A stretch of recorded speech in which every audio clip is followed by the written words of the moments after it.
देखो बच्चों, आज हम कॉम्प्रिहेंशन पढ़ेंगे। और ये जो कॉम्प्रिहेंशन है, ये सी सैट के ऊपर है बेसिकली। ये सी सैट का एक सैम्पल पेपर है, मैंने लिया है, ये मैंने डाउनलोड किया है अंक आपका।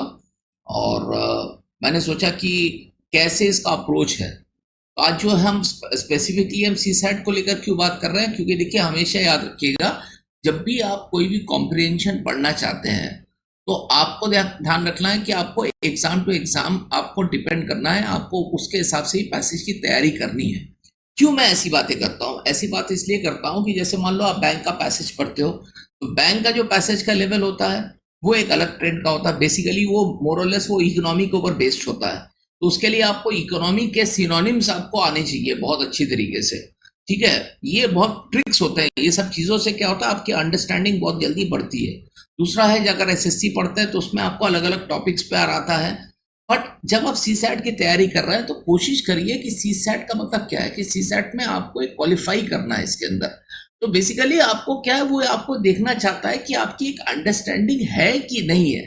तो अंडरस्टैंडिंग होने के लिए क्या है कि आपको जो पूरा पैसेज दिया हुआ है, देखिए मान लीजिए पैसेज आपको, अगर आप पूरा वन, आपकी आदत नहीं है और आपकी इंग्लिश आपकी प्राइमरीली आपका सब्जेक्ट नहीं है, तो जब इनिशियली आप इसको पढ़ने जाएंगे अगर इस पैसेज को, तो आपको पढ़ने में कुछ समझ भी नहीं आएगा और आप नर्वस हो जाएंगे। तो आपको ऐसा काम नहीं करना है। हमेशा रखना, एक क्वालिफाइंग पेपर आपको पहले देखना है कि आपसे वो क्या चाहता है। ठीक है, तो कॉम्प्रिहेंशन का मतलब क्या था? कॉम्प्रिहेंड, क्या चीजों का सार आप समझ सकते हैं। आपको line by line, sentence to sentence आपको नहीं समझना है। तो इसके लिए सबसे इंपॉर्टेंट होता है कि जो फर्स्ट फोर लाइन्स होते हैं, four four four four five lines होता है, या जो फर्स्ट पैराग्राफ होता है, उसके अंदर ऑथर अपना सारा जो भूमिका है ना, वो सारा भूमिका सेट कर देता है इसके अंदर। तो उसके हिसाब से, क्योंकि देखो आज का जो पैसेज है ये पॉलिटिक्स के ऊपर है, ये पॉलिटिकल पैसेज है। तो इसका मतलब है कि जितने भी आप सी सैट की तैयारी करोगे, जनरली जो पैसेजेस आएंगे वो that will be related to economy, that will be related to politics. ठीक है, मोरलेस आप अगर इसके ऊपर देखेंगे तो सिनोनिम्स जो है, या सिनोनिम्स जो आपको तैयारी करना है, वो इनके ऊपर ही आप ज्यादा कोशिश कीजिए तैयारी करने की। क्यों मैं नहीं चाहता हूं कि आप अपना ज्यादा से ज्यादा टाइम आप इन सब्जेक्ट्स पे क्वालिफाइंग में दो, क्योंकि आपका जो मेन होता है, आपको जीएस पढ़ना है जिसपे आपके और बाकी जो मेन सब्जेक्ट्स है उस पर आपको ज़्यादा ध्यान देना है। तो यहाँ आपको क्वालिफाइंग करना है। तो क्वालिफाइंग करने के लिए सबसे इंपॉर्टेंट मूल मंत्र क्या है? फर्स्ट फोर फाइव लाइन्स या first paragraph of the passage, पहला। दूसरा है कि कंटेंट आप केवल जो सी सैट में पूछे जा रहे हैं पैराग्राफ, उनको ही एनालाइज करके उन्हीं के ऊपर प्रैक्टिस कीजिए। आप आपको अभी स्टोरी बुक पढ़नी है, उसके लिए अलग से किताब पढ़िए, उसके लिए ये क्वेश्चन पढ़िए ना, इतना टाइम नहीं है आपके पास। आपको फोकस करना है, आपको स्पेसिफिक होना है। तो दूसरा क्या है कि क्यों मैं बार बार कह रहा हूँ फर्स्ट फोर फाइव लाइन्स, कि उसके अंदर ही जो आपको एक दो बड़े बड़े शब्द यूज किए होंगे, ध्यान रखेगा, जो उसके अंदर शब्द यूज होंगे वही आपको एक्चुअली पैसेज का पूरा आंसर बता देगा, उसी के ऊपर क्वेश्चन बेस्ड रहेंगे। वो ऐसे एक बड़ा वर्ड यूज कर देता है। इसीलिए मैं आपसे कह रहा हूँ कि जब आप पॉलिटिक्स के ऊपर, या सॉरी, आप सी सैट की तैयारी करेंगे, तो जो पैराग्राफ है उसी टाइप के जो लास्ट ईयर्स के पेपर में जैसे जैसे पैराग्राफ पूछे गए हैं, उसी टाइप के क्वेश्चंस को आप अगर पढ़ेंगे, उसी टाइप के पैसेजेस को आप पढ़ेंगे, तो उसके रिलेटेड आप सिनोनिम्स को आपको बिल्डअप करना पड़ेगा। तो सिनोनिम्स अगर उस चीज़ों को आप समझ में आ जाएगा, तो आप देखेंगे जो पूरा पैराग्राफ ना समझते हुए भी आपको क्वेश्चंस को आप टिक मार्क करके आप समझ के निकल जाएंगे। जैसे मान लीजिए यहाँ पर एक एग्जाम्पल दिया हुआ है, जो पैसेज दिया हुआ है, पैसेज क्या दिया है, लिखा है early debate in the empirical study of political democracy concern the measurement of democracy and early debate. अब देखिए क्या बात कर रहे हैं, पहले हम शब्दों को, हर शब्द का इंपॉर्टेंट है। तो ये हम आपसे क्यों कह रहे हैं कि हर शब्द यहाँ पर इंपॉर्टेंट है, इसीलिए कह रहे हैं कि जब वो कह रहा है अर्ली डिबेट, हमने क्या किया, देखिए यहाँ पर एक लाइन खींच लिया यहाँ से, मैंने क्या किया, अर्ली डिबेट, ये कीवर्ड्स हो गए। इसलिए मैं कह रहा हूँ बहुत धीरे धीरे पढ़िएगा। In the empirical study, empirical का मतलब जो चीज आपने एक्सपेरिमेंट्स के द्वारा, इसका मतलब एविडेंस बेस, जो भी चीज एक्सपेरिमेंट्स के द्वारा आप उस स्टडी को आप करते हैं, इसका अंदर, उसके अंदर आपने कुछ ना कुछ आपके पास एविडेंस होगा। एक होता हवा हवाई बातचीत है, आइडियाज के हिसाब से स्टडी कर रहे हैं, नहीं, it is based on experiments, इसका अंदर उसकी कुछ ना कुछ फाइंडिंग्स होगी। तो एक एक शब्द का इतना कितना इंपॉर्टेंट है। आगे क्या कहता है, ऑफ पॉलिटिकल डेमोक्रेसी, तो ये जो एम्पिरिकल स्टडी किया हमने किसके ऊपर किया, political democracy concern the measurement of democracy. तो ये देखिए फिर ये क्या कह रहा है, पॉलिटिकल डेमोक्रेसी, ये भी एक बहुत इंपॉर्टेंट शब्द आ गया। कंसर्न्ड, कंसर्न मतलब किसके कंसर्न है, पॉलिटिकल मेजरमेंट। जो पॉलिटिकल डेमोक्रेसी है, हमने मेजरमेंट की बात कर रहे हैं, political democracy in terms of what, in terms of measurement. तो हम पॉलिटिकल डेमोक्रेसी की बात कर रहे हैं, इसका ना पॉलिटिकल डेमोक्रेसी की मेजरमेंट की बात कर रहा है। तो पहले ही 2-3 लाइन के अंदर ये उसने बता दिया कि जब इसका ना मेजर कर रहे हैं हम डेमोक्रेसी, इसका मतलब हम अलग अलग कंट्रीज के अंदर डेमोक्रेसीज के जो बारे डेमोक्रेसीज हैं सबके यहाँ, उन पैरामीटर्स को मेजर करने की कोशिश कर रहे हैं। दूसरा क्या लिख रहा है कि initial work employed dichotomous indicators. अब देखिए इनिशियल वर्क बहुत इंपॉर्टेंट, जब इनिशियल शुरू वर्क एम्प्लॉयड क्या कह रहा है, dichotomous indicators. Now and incorporated stability into political democracy. देखिए इनकॉर्पोरेटेड क्या कह रहा है, incorporated stability, stability into political democracy measures. समझ में आया, देखो ये दिया हुआ है। अब आपको डाइकोटोमस का मतलब मालूम होना चाहिए। देखिए इसी शब्द के ऊपर ये जो क्वेश्चंस है यहाँ पर, वो इसी शब्द के ऊपर पूरा गेम है। ये ऑथर ने क्या किया, आपको आंसर भी बता दिया और आपको सार भी बता दिया, इस केवल इस शब्द से आपको समझ में आ जाएगा। क्या डाइकोटोमस, डाइकोटोमस का मतलब है दो अलग अलग आइडियाज। ठीक है, दो अलग अलग आइडियाज हैं, जो दोनों आइडियाज हैं उन दोनों को हम लेके हमें मिला के हम उससे कोई चीज एक सोल्यूशन निकालना चाहते हैं। क्या इन दोनों को मिला के हमको कुछ मिल सकता है, इन दोनों को, दोनों डिफरेंट आइडियाज को हम एमलगेमेट करके हम इससे कुछ फाइंड कर सकते हैं, कुछ मिला के इससे हमको कोई एक डिफरेंट सोल्यूशन मिल सकता है। तो ये वो बात कर रहा है।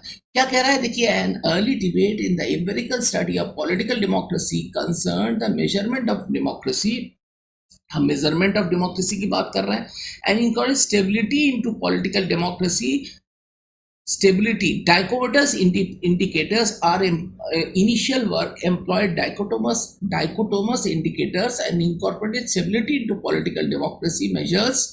तो stability to political democracy measures मतलब जो पॉलिटिकल डेमोक्रेसी है उसमें हम स्टेबिलिटी की बात कर रहे हैं कि हम जब अलग अलग कंट्रीज हैं, अब ऑब्वियसली जब यहाँ पर हम एक्सपेरिमेंट्स की बात कर रहे हैं, इंपेरिकल स्टडीज की बात कर रहे हैं, तो इसका मतलब क्या है, स्टडी हम करेंगे किसी डेमोक्रेसी, केवल इंडिया की डेमोक्रेसी की बात थोड़ा करेंगे, हम सब अलग अलग देशों की डेमोक्रेसी की बात करेंगे यहाँ पर। तो वही इसीलिए यहाँ पर उसने एक शब्द लिख दिया है, dichotomous indicators and incorporated stability to political democracy measures. Now फिर क्या कहता है, evidence accumulated showing that this approach could adversely affect analysis.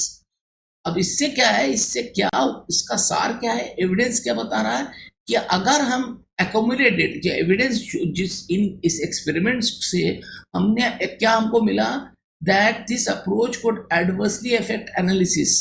जो हमारा एनालिसिस है ना कि पॉलिटिकल डेमोक्रेसीज के जो मेजरमेंट है, इसका मतलब है चीजें इसको पढ़ना इतना आसान नहीं है। पॉलिटिकल डेमोक्रेसी हर जगह का पॉलिटिकल डेमोक्रेसी के इसको हम एक दूसरे के साथ कंट्री को मेजर करते रहे, वो इतना आसान नहीं है। वो ये बात कह रहा है इसके अंदर। ठीक है, तो आगे देखिए वो क्या कह रहा है कि evidence accumulated showing that this approach could adversely affect analysis particularly in the study of income inequality at an intuitive level. Intuitive level का मतलब क्या होता है, इंट्यूटिव का मतलब है बेस्ड ऑन योर, मतलब आपको लगता है, ठीक है ना, हमें कई बार लगता है ना कि यार ऐसा होने वाला है, ऐसा होगा, दैट इज इंट्यूटिव लेवल। मैं आपको एकदम देसी भाषा में बता रहा हूँ।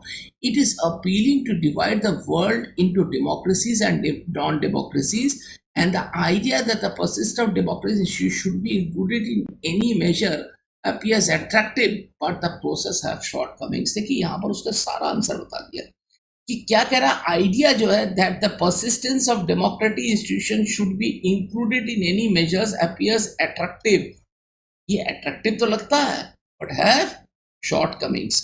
इसका मतलब, कहने का मतलब है, ये जो हमें एक्सपेरिमेंट कर रहे हैं, moral crux of the story है कि जो एक्सपेरिमेंट कर रहे हैं, ये एक्सपेरिमेंट से ये चीज तो है कि ये चीजें, इसमें से हम कुछ निकाल तो सकते हैं बट चीजें इतनी आसान नहीं है।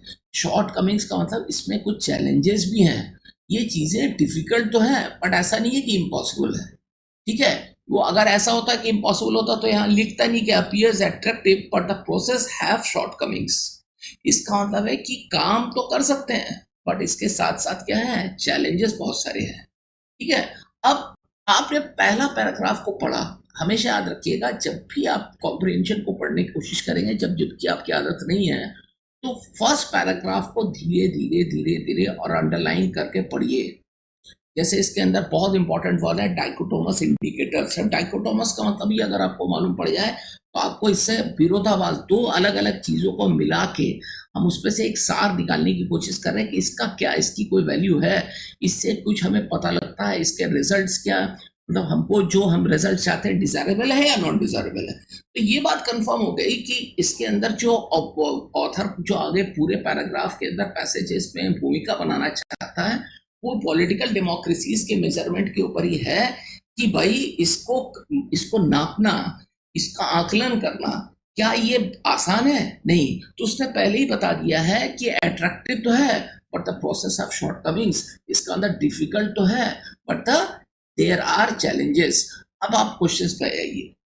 ठीक है, तो यहाँ पर देखिए दो ही क्वेश्चन है। According to the passage why there are certain limitation to dichotomize democracy.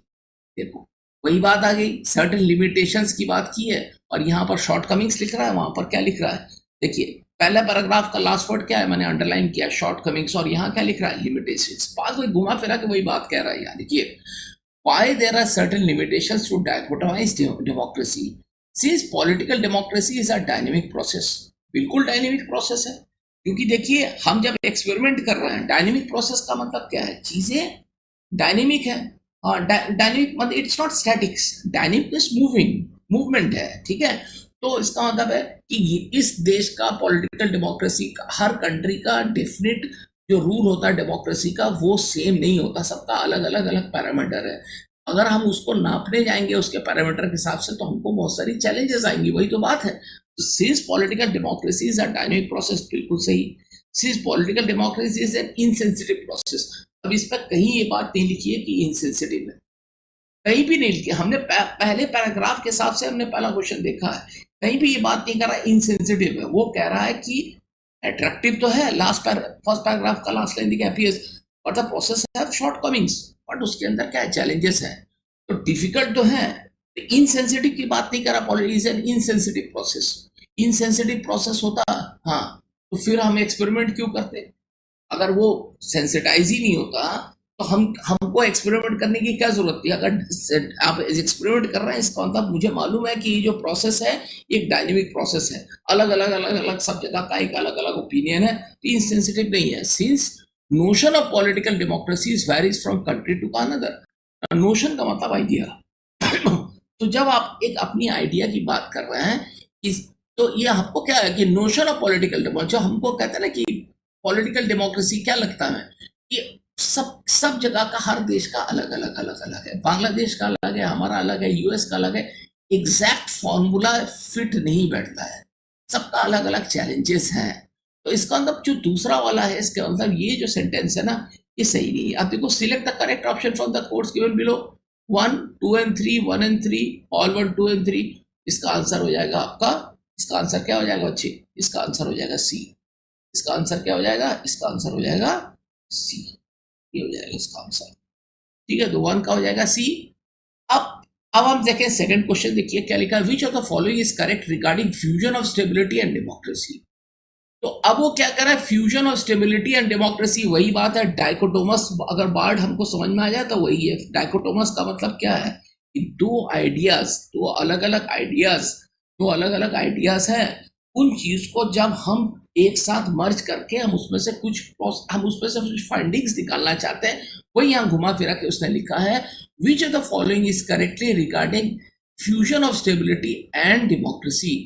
कौन सा इसमें से करेक्ट है जो बात कर रहा है fusion of stability and democracy, democracy और स्टेबिलिटी की? कौन सा ऐसा सेंटेंस है इसमें से जो इन दोनों की बातचीत यहाँ पर कर रहा है, जो पैसेज में ऑथर ने बताया गया है? ध्यान रखिएगा, कॉम्प्रिहेंशन में आप अपने तरफ से आपको क्या लगता है वो इम्पोर्टेंट नहीं है, क्या फैक्ट है वो इम्पोर्टेंट नहीं है, क्या ऑथर बता रहा है कॉम्प्रिहेंशन में, वो क्या पैसेज में स्टेट कर रहा है, दैट इज इम्पोर्टेंट। आपको क्या लगता है वो उससे मतलब नहीं है। मतलब ये होना चाहिए कि ऑथर क्या सोच रहा है, ऑथर अपनी बातें ओपिनियन में क्या रखा है, उसका इंपॉर्टेंस है। हो सकता है उसने जो भी यहाँ पर ओपिनियन दिया है उससे आप एग्री नहीं करते हो, बट जो आंसर आप लिखेंगे, answer should be based on authors observation rather than your individual opinion. So that's very important. अब यहाँ क्या लिखा है, there can be multiple democracies indexed as a measure of democracy. Industrious nations are ought to be more democratic, thus more stable. Industrious nations को ज्यादा democratic होना चाहिए। हाँ, तो ये क्या, ये एक ओपिनियन है, ये ऑथर ने कहीं ओपिनियन दिया कि इंडस्ट्रियल नेशन को ज्यादा डेमोक्रेटिक होना चाहिए, स्टेबल से ज्यादा। Develop countries possess greater stabilities and factors. Develop जो कंट्रीज हैं उनके अंदर ज्यादा स्टेबिलिटी फैक्टर्स होते हैं, ठीक है। और synchronising democracy and stability is a fake process.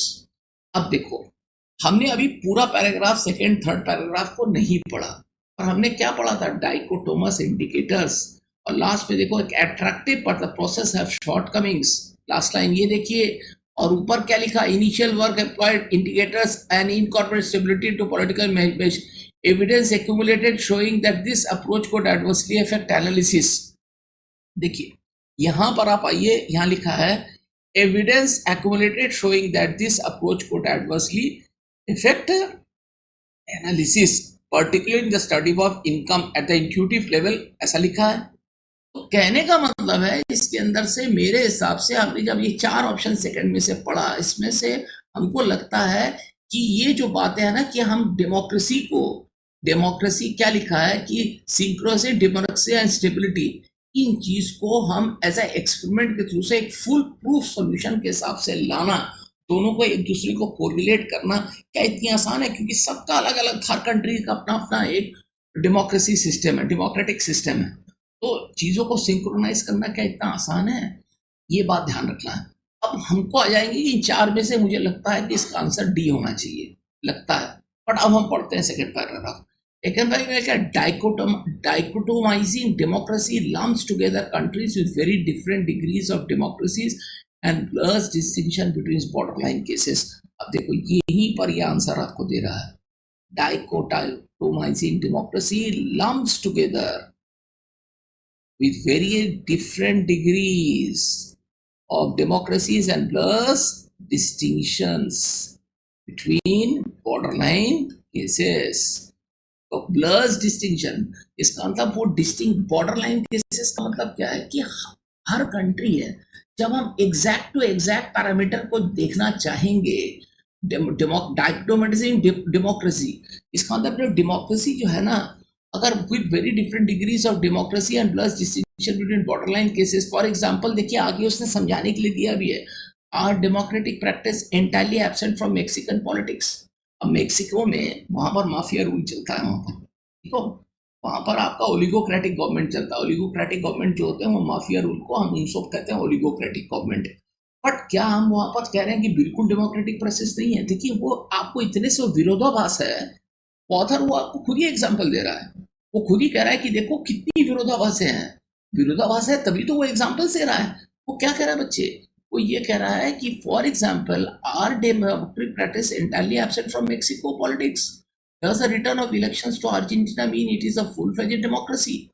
अगर अर्जेंटीना में इलेक्शंस आ गया तो इसका मतलब कि डेमोक्रेसी आ गया, ऐसा तो नहीं है। देखिए अभी हमारे देश में, हम नाम नहीं लेना चाहते, पर बहुत सारे ऐसे स्टेट है, ऐसा एक आध स्टेट, कुछ स्टेट्स हैं जहां पर वो देखिए वहां पर आज भी फ्री एंड फेयर पोल्स को कराना बहुत मुश्किल है।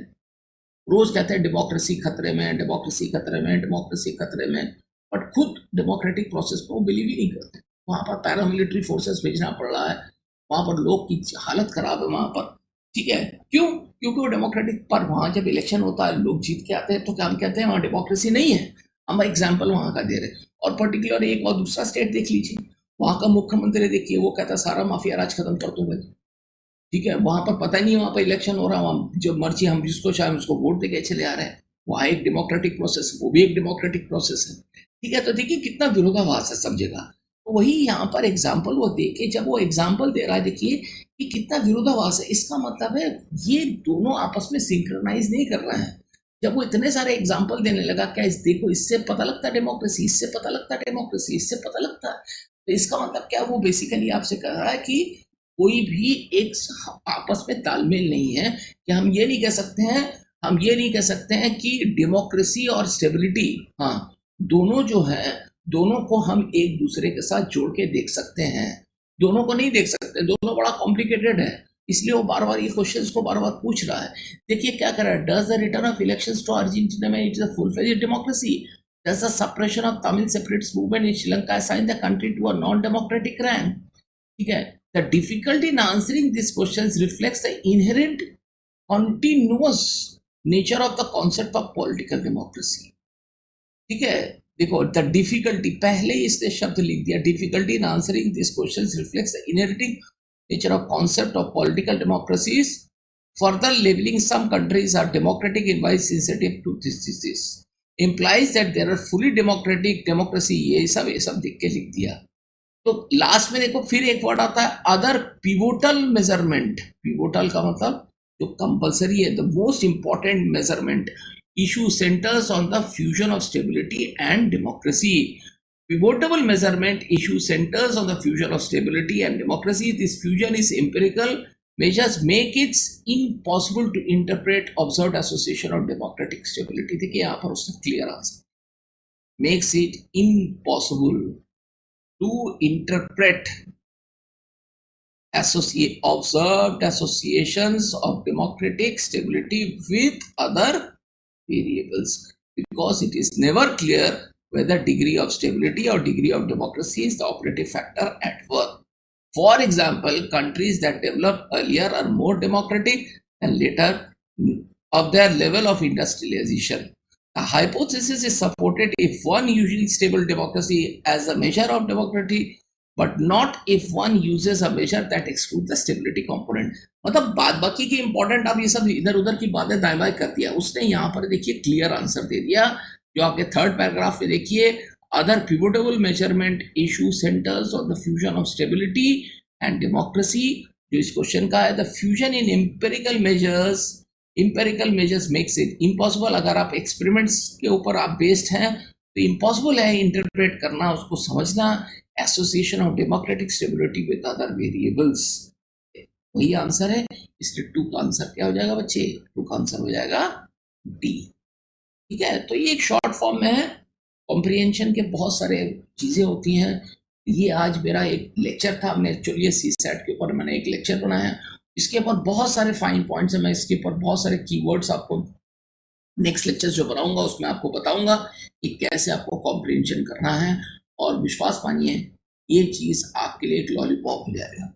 बस आपको इम्पॉर्टेंट वर्ड ध्यान रखना है कि कीवर्ड्स फर्स्ट इम्पॉर्टेंट है पैराग्राफ, और उसमें जो कीवर्ड्स यूज किए गए हैं, इसीलिए आप जब भी आप सीसैट का पेपर देखो तो उसके पेपर को लास्ट ईयर में क्या क्या पेपर पूछे गए लास्ट 5-6 ईयर्स में, based on that paper, based on those paragraphs, आप उसके हिसाब से सिनोनिम्स को प्रिपेयर करो, क्योंकि आपके पास इतना टाइम नहीं कि आप एक पूरा इंग्लिश के लिए डिवोट करते हो, इसके लिए डिवोट, ये क्वालिफाइंग होता है। तो आपको चालाक बनना है, चालाक चतुर बनना है, ठीक है। आपको वही चीज़ पढ़ना है जो कंटेंट आपको ज़रूरत है। आप इसको बार बार इस टाइप के पैसेजेस आपको रेगुलर करते रहोगे, ये जब बिल्कुल आपके लिए एक लॉलीपॉप हो जाएगा आपके लिए, ठीक है बच्चे। थैंक यू बेटा।